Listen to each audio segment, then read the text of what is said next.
சிவகாமியின் சபதம் பாகம் 4 10ஆம் அத்தியாயம். மங்கையர்க்கரசி. அர்த்தராத்திரியில் அந்தப்புரத்துக்குள்ளே புகுந்த மாமல்லரின் காதிலே ஒலித்த யுத்த பேரிகையின் முழக்கமானது அந்த காஞ்சி நகரில் வாழ்ந்த லட்சக்கணக்கான மக்கள் காதிலும் ஒலித்தது. ஒவ்வொருவருக்கும் ஒவ்வொருவித உணர்ச்சியை அந்த முழக்கம் உண்டாக்கிற்று. அந்த நடுநிசி வேளையில் காஞ்சி அரண்மனையைச் சேர்ந்த நந்தவனத்தில் பிராயம் முதிர்ந்த ஒரு மனிதரும் கட்டழகியான ஒரு இளம் பெண்ணும் தனிமையாக உலாவிக் கொண்டிருந்தார்கள். வானத்திலே பிரகாசித்துக் கொண்டிருந்த சந்திரனோடு போட்டியிட்டு கொண்டு அந்த பெண்ணின் வதன சந்திரன் பிரகாசித்துக் கொண்டிருந்தது. யுத்த பேரிகையின் முழக்கத்தை திடீரென்று கேட்டதும் பெருங்காற்றில் பூங்கொடி நடுங்குவதைப் போல் அந்த யுவதியின் உடம்பும் நடுங்கிற்று. பீதி நிறைந்த குரலில், "அப்பா, இது என்ன ஓசை?" என்று கேட்டுக்கொண்டே அந்த பேதை பெண் தன் தந்தையை கட்டிக்கொண்டாள்.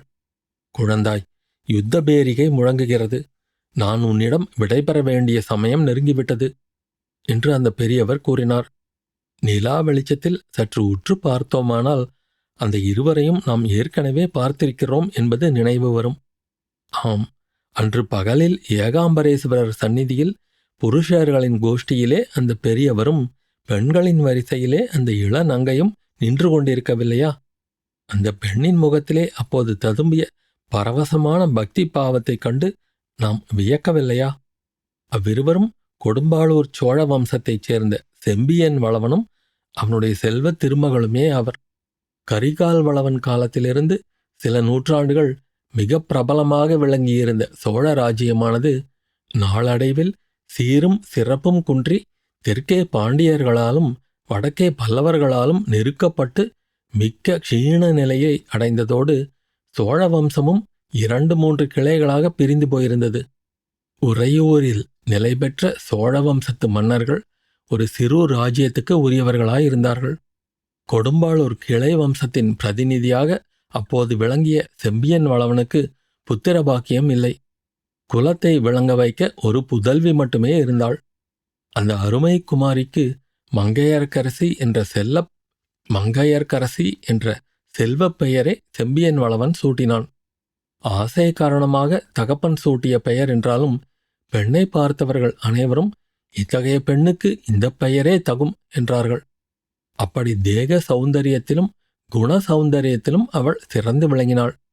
தன்னுடைய ஆயுள் முடிவதற்குள்ளே தன் மகளை தென்னாட்டின் சிறந்த ராஜவம்சம் ஒன்றில் பிறந்த ராஜகுமாரனுக்கு கல்யாணம் செய்து கொடுத்துவிட வேண்டும் என்ற ஆசை செம்பியன் மனத்திலே குடிகொண்டு இரவு பகல் அதே கவலையாக இருக்கும்படி செய்தது.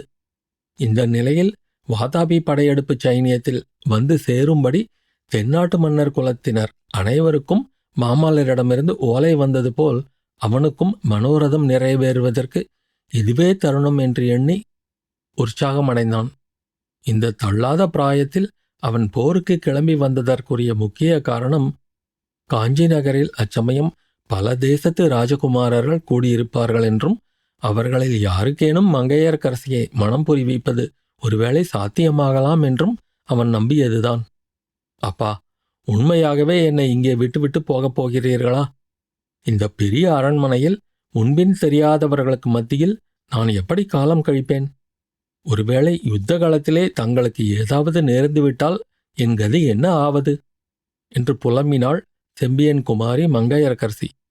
"குழந்தாய், நமது குலதெய்வமான முருகப்பெருமான் உன்னை காப்பதற்கு இருக்கும்போது நீ ஏன் கவலைப்பட வேண்டும்? எந்த பெருமானுடைய வேலாயுதமானது மலையை பொடியாக்கியதோ, கடல் நீரை வற்றச் செய்ததோ, சூரனை வதைத்ததோ, பானுகோபனை சம்ஹரித்ததோ, தேவர்களுக்கு அபயப்பிரதானம் அளித்ததோ, அத்தகைய வெற்றிவேல் உனக்கு என்றும் துணையாயிருக்கும்.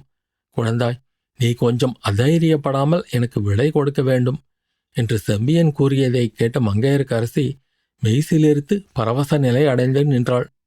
அவளுடைய பக்தி பரவச நிலையை தெரிந்து கொள்ளாத தந்தை, "அம்மா, வேலும் மயிலும் உனக்கு துணையாக இருப்பதோடு மாமல்ல சக்கரவர்த்தியின் தாயார் மகேந்திர பல்லவரின் பட்ட மகிஷி புவனமகாதேவியும் உனக்கு ஆதரவாக இருப்பார். உன்னை தன் சொந்த மகளைப் போல் பாதுகாத்து வருவதாக எனக்கு வாக்கு தந்திருக்கிறார். நீ உன் அன்னையை இளம் பிராயத்திலே இழந்து விட்டாய். புவனமகாதேவிக்கோ சொந்த புதல்வி கிடையாது. உன்னை தன் கண்மணியைப் போல் பாதுகாத்து தருவதாக என்னிடம் உறுதி கூறியிருக்கிறார். ஆகையால் என் செல்வ மகளே, நீ சிறிதும் கவலைப்பட வேண்டாம். போர்க்களத்துக்குப் போக எனக்கு தைரியமாக அனுமதி கொடு என்றான். இதற்கும் மங்கையர்க்கரசி மறுமொழி கூறாமல் மௌனமாய் நிற்கவே செம்பியன் வளவன் இன்னமும் சொல்லலானான். மகளே, நீ பால் பணம் மாறாத பச்சை குழந்தையாயிருந்தபோது ஒரு பெரியவர் நமது வீட்டுக்கு வந்தார். அவர் உன்னை பார்த்தார். உன் முகத்தை உற்று பார்த்தார். உன் சின்னஞ்சிறு பிஞ்சு கைகளை தூக்கி பார்த்தார். பார்த்துவிட்டு, இந்த குழந்தையின் கையில் சங்கு சக்கர ரேகை இருக்கிறது. இவள் பெரிய மண்டலாதிபதியின் பட்ட மகிழ்ச்சியாவாள் என்று சொன்னார். அந்த வார்த்தைகள் என் காதிலே இனிய தேனை போல் பாய்ந்தன. அன்று முதல் ராஜகுமாரன் எப்போது வரப்போகிறான், எங்கிருந்து வரப்போகிறான் என்று எதிர்பார்த்து கொண்டிருக்கிறேன். அவனை தேடிக்கொண்டுதான் முக்கியமாக நான் இந்த காஞ்சி நகருக்கு வந்தேன். மங்கையர்க்கரசி அப்போது அளவில்லாத பரபரப்புடன், அப்பா அப்பா, நேற்றிரவு நான் ஒரு அதிசயமான கனவு கண்டேன், அதைச் சொல்லட்டுமா என்று கேட்டாள். அத்தியாயம் முடிவு.